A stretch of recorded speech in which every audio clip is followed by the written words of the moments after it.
Investing without tax efficiency is like pouring money into a leaking pocket. Even when your investments do well or you get good returns, you still lose. Why? Because you've not been taking out the time to be tax efficient. And I'm going to be explaining that clearly in this video. I'm Dr. Andy Egwim. I'm the founder of MONEYWISE.com. I was formerly a salaried JP until 3 years ago. After achieving financial freedom, following 20 plus years of investing, I left my salaried job. But then I got restless and started MONEYWISE.com, which has been really fulfilling, has helped up to 4,000 doctors make smarter financial decisions. A lot of people jump into investing without understanding taxes, and that's a big mistake because there's a low-hanging fruit. You know, you can just pluck a low-hanging fruit if you're tax efficient before you even start taking more risk with investing.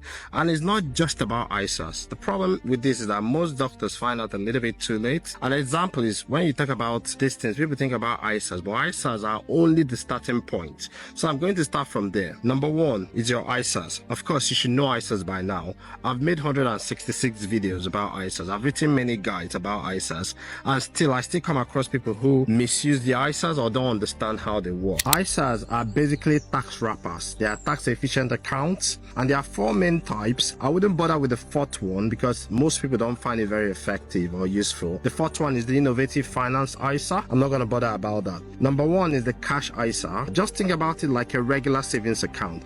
It's not an investment. I hear a lot of people say, I put money in my ISA, is not growing. No, your cash ISA is just like a savings account, except that whatever interest you get on that savings account is tax-free. There's no tax on it. Number two is the stock and shares ISA. You already know that's my favorite ISA. That's for investing. So usually, as you know now, if you've been following my videos for a while, if you invest in stock and shares or any investment you make, even property, if you make any profit on it or what we call capital gains, if the value of your investment goes up, you've got to pay the government some tax, and currently it's 24% capital gains tax in the UK. So if you did that investment through a stock and shares ISA, you don't pay any tax.